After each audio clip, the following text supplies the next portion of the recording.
آئیے ہم خداوند کے کلام میں سے جو آج کل ہم افسیوں کے خط کی اسٹڈی کر رہے ہیں اس کو نکالیے،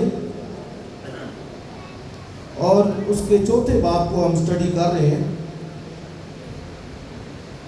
قدس پولس رسول کا افسیوں کے نام لکھا گیا خط، اور اس کا چوتھا باب ہم نے شروع کیا تھا، اور لاسٹ ہم نے فرسٹ 16 ورسز اس کی تھی، پہلی 16 آیات۔ آج 17ویں آیت سے پڑھیں گے۔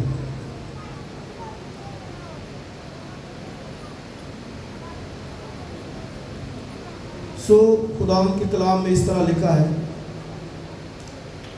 اس لیے میں یہ کہتا ہوں اور خداوند میں جتائے دیتا ہوں کہ جس طرح غیر قومیں اپنے بیہودہ خیالات کے موافق چلتی ہیں، تم آئندہ کو اس طرح نہ چلنا، کیونکہ ان کی عقل تاریک ہو گئی ہے، اور وہ اس نادانی کے سبب سے جو ان میں ہے اپنے دلوں کی سختی کے باعث خدا کی زندگی سے خارج ہے۔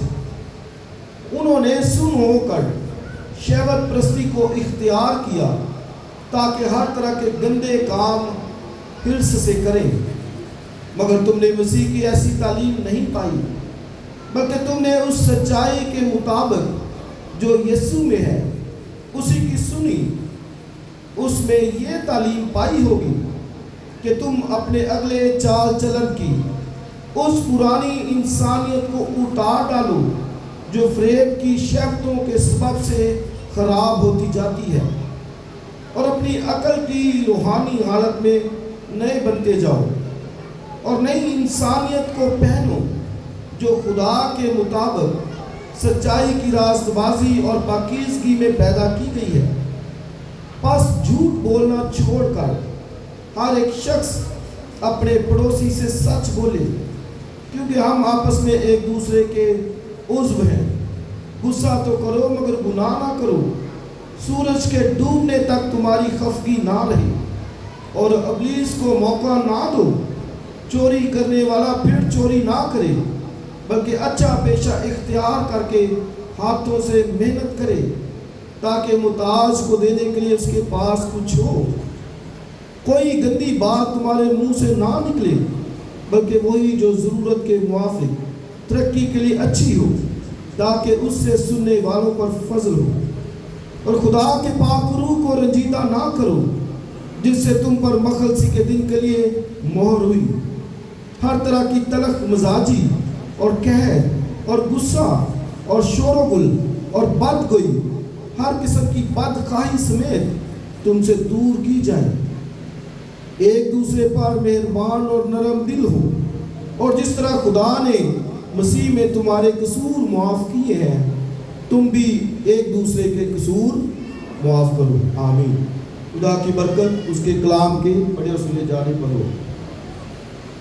افسیوں کا خط نہایت اہم خط ہے، اور یہ میں نے آپ کو پہلے کہا تھا کہ یہ ہمارے کردار پر، کریکٹر پر بات کرے گا، جس سے ہمیں موقع ہوگا کہ ہم اپنے آپ کو دیکھ سکتے ہیں۔ لاسٹ بھی میں نے بتایا تھا کہ افسیوں کے خط کے 6 ابواب ہیں، 6 چیپٹر ہیں، اور پہلے 3 ابواب کے اندر خدا کا بندہ پولس رسول کلیسیا کو آسمان پر دکھاتا ہے، اور اگلے 3 ابواب کے اندر وہ کلیسیا کو زمین پر دکھاتا ہے۔ تو مطلب کیا ہے کہ کلیسیا اگر آسمان پر ہے، چرچ اگر آسمان پر ہے یا جانا چاہتا ہے، تو پھر اس کو زمین پر کیسی زندگی گزارنی ہے۔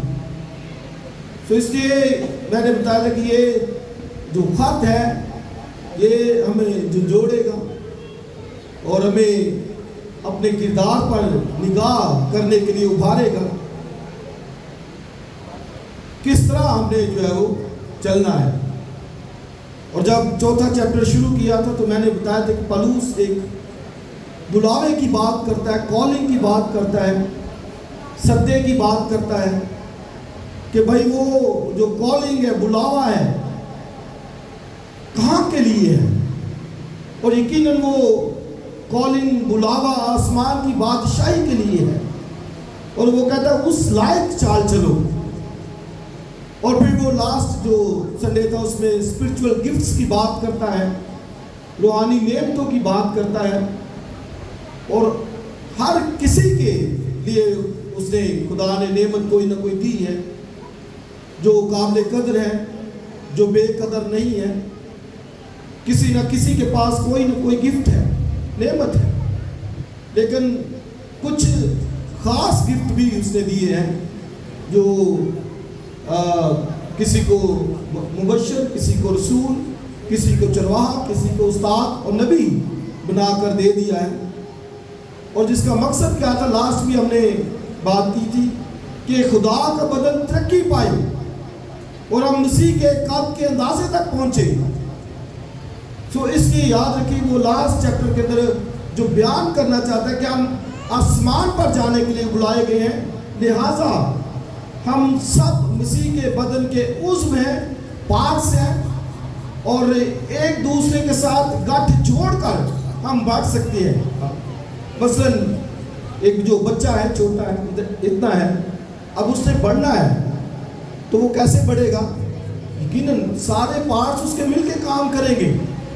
ہاتھ بھی کام کرے گا، پاؤں بھی کام کرے گا، دماغ، دل، گردے، پھپھڑے سب کام کریں گے. تو بچہ کیا ہوگا؟ آہستہ آہستہ 1 سال بعد اتنا ہو جائے گا، پھر اتنا تو بڑھ جائے گا. تو بالکل اسی طرح چرچ ہے. ہم مل کر اگر یونٹی کی وہ بات کرتا ہے، اسپرٹ آف یونٹی کی، یہ گانگت کی، اور وہ کہتا ہے کہ جو ہے وہ صلح کی گانگت سے بندھی رہے، جو ایک کرسچن یونٹی ہے، چرچ یونٹی ہے، وہ بندھی رہے اور پھر وہ آگے بڑھ سکتے ہیں. یعنی ہمارا یہاں پر جو لوکل چرچ ہے، اگر ہم صرف اسی کی بات کریں انڈیویجولی، تو پھر کیسے بڑھ سکتے ہیں؟ یونٹی کے اندر رہ کر، اتحاد کے اندر رہ کر. جیسے بدن کے عضو ہیں، ایک ایک پارٹ ہے. اور اگر آپ کہیں کہ میں تو نہیں جی، میں نہیں بدن نہیں میرے چنگا لگتا، مینوں یہ تو لا دے، ہاں ہاتھ میرا کٹ کے سائڈ تے رکھ دو، تو پھر تو نہیں بڑھ سکتا. اس لیے سارے عضو مل کر اگر کام کرتے ہیں، دین جا کر گروتھ ہے. اور یہی پولس نے جو ہے وہ کہا ہے کہ گروتھ کرنی ہے تو وہ یونٹی کے ساتھ ہم نے جو ہے وہ آگے بڑھنا ہے، تاکہ خدا کا بدن چرچ ترقی کرے. اور یہ جو آج کا پیسج ہے بہت نہایت اہم ہے، اور اس میں بھی وہ نیو نیچر کی بات کرتا ہے، نئی انسانیت کی بات کرتا ہے. اور وہ کہتا ہے کہ ہم نے اب نئی انسانیت پہننی ہے. یعنی مطلب ہے کہ چونکہ ہمارا بلاوا، کالنگ آسمان کی بادشاہی کے لیے ہے، اس سے وہ کہتا ہے کہ اب وہ وہاں پر کیسے جانا ہے، تو وہ نیو نیچر کی، نئی انسانیت کی وہ بات جو ہے وہ کرتا ہے. اور اگر آپ اس کی آیت نمبر 24 پڑھ لیں تو وہاں پہ لکھا ہے، بلکہ 22 کے اندر بھی لکھا ہے، اور تم اپنے اگلے چال چلن کی اس پرانی انسانیت کو اتار ڈالو. اور پھر 23 آیت، اور اپنی عقل کی روحانی حالت میں نئے بنتے جاؤ. اور 24 آیت، اور نئی انسانیت، نیو نیچر کی وہ بات کرتا ہے کو پہنو. ٹھیک ہے جی. تو اب وہ چرچ کلیسیا، افسس کی کلیسیا سے مخاطب ہے، کیا کیونکہ جانا ہے وہاں پر، تو کیسے پھر جانا ہے؟ نئی انسانیت کو پہن کر، نیو نیچر لے کر. اور وہ 17ویں آیت کے اندر کہتے ہیں، اس لیے میں یہ کہتا ہوں خداوند میں جتائے دیتا ہوں. 2 لفظ کہتا ہوں، پھر کہتا ہے جتائے دیتا ہوں. جتانا ہوتا ہے نا، یار انہوں جتا دے ذرا، یار انہیں مینوں جتا دیتی ہے، پہلے بھی کیتی سی گل تو پھر انہیں یہ گل مینوں جتا دیتی ہے. تو وہ کہتا ہے کہ خداوند میں جتائے دیتا ہوں کہ جس طرح غیر قومیں اپنے بےہودہ خیالات کے موافق چلتی ہیں، تم آئندہ کو اس طرح نہ چلنا. تو اب کیا مطلب ہے کہ بھائی جانا کہاں پر ہے، ٹارگٹ کیا ہے، بلاوا کیا ہے، سدا کیا ہے؟ کنگڈم آف ہیون، وہاں پہ جانا ہے. کہتا ہے کہ بھائی پھر اس طرح نہیں چلنا جس طرح غیر قومیں چلتی ہیں، یا جس طرح غیر مسیح چلتے ہیں. اب چرچ